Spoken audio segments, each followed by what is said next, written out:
Okay, welcome to my Ferrari 348 buyer's guide. I've had my car for about a year and a half, so I'm not an expert, but some points to consider when you're shopping.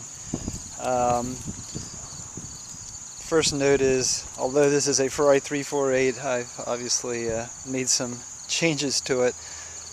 The strakes along the side of the doors have been replaced by Ferrari 355 door panels, so it looks a little strange.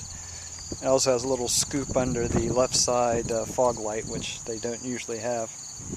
My first comment would be, if you're interested in a Ferrari 348, go to the website my348.com. It has tons of great information. Second place to try is ferrarichat.com. When you go on there, you can find specific models, and again, there's a wealth of information. If you're handy with tools and like to work on your cars yourself, there is tons of information on both sites regarding repairs. If you have a problem, you can go on Ferrari Chat and put down what your problem is, and you'll be answered relatively quickly with advice on how to fix it, often with photographs on how to go about the repair. It's incredibly handy. Ferrari 348s were built between 89 and 95. They replaced the 328, which was sort of an advanced version of the 308, which is the Magnum PI car.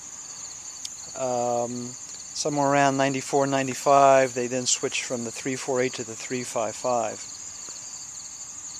The 348, when it initially came out, was about 300 horsepower, and in 93 they changed the suspension, improved a little bit, and upped the power to 312 horsepower.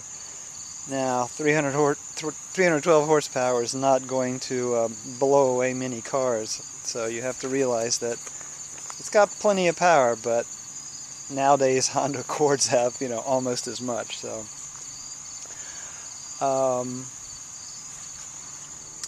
this is the business end of the 348.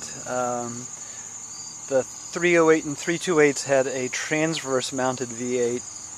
When they went to the 348, they made it longitudinal, so you have the engine up there. This is just the air cleaner back here. Standard air cleaner is black. I painted that just for fun. The transmission is right below the air cleaner.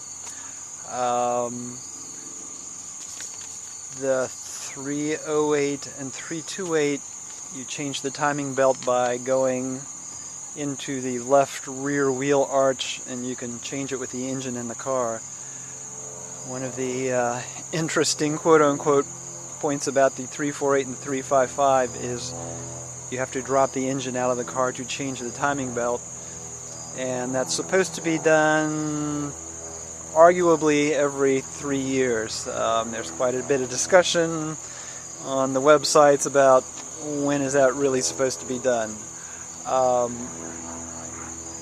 So the shocking concept is that you have to drop the engine every 3 years. If you take it to the Ferrari dealer to do that, it's going to cost you $4,000 or $5,000 maybe. The good news is, if you're handy with tools, it's actually not a particularly difficult job to do. The engine sits in a framework, and the whole thing drops down out of the bottom of the car. So it's not like you have to disconnect the engine from the transmission and all that kind of stuff. Basically, there's 12 bolts that hold the frame to the bulkhead up at the front, a couple bolts on the shock towers, some bolts in the back here. Disconnect the hoses, drain the coolant, and disconnect the brake line and the clutch line, and the whole thing drops out. I'm not saying it's the world's easiest thing to do, but it actually can be done, and it's not horribly difficult. If you look at my other videos, there's a series on how to do the maintenance of timing belt change. Now your first question may be, well, how do I decide between a 348 and a 355? And that's an excellent question. They both have their advantages and disadvantages. The big thing about the 355 is it's got a boatload more horsepower. You're up to 375 horsepower. You also have a more sophisticated engine. It's got 5 valves per cylinder instead of the 4 valves that the 348 has. And the 355 was made between 1994 and 1999. But the 355 is a more sophisticated car, which also means more potential problems. It has a power top. The 348 has a manual top on the Spider version. It has power steering. It has adjustable suspension. One of the good things about the 355 is it does have airbags. This car does not. The 355s are a little notorious for problems with valve guides in the engine and problems with the headers failing, both of which run many thousands of dollars to fix.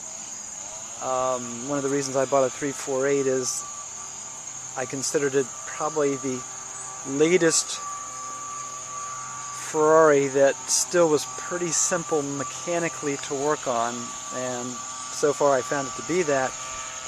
That being said, I have never worked on a 355, so they may be a piece of cake to work on, but all those additional power things to me are just something else to go wrong. There are problems with 348s, however. The wiring plugs are prone to corrosion. There's something called a gold kit that you can buy to replace your plugs. I've done that to my car, and just as an example, here's one of the plugs, and you probably can't see this, but you can. It's actually a little gold tinge to all those little pins in there. It is not a quick and easy thing to do, but it definitely makes it a more reliable car.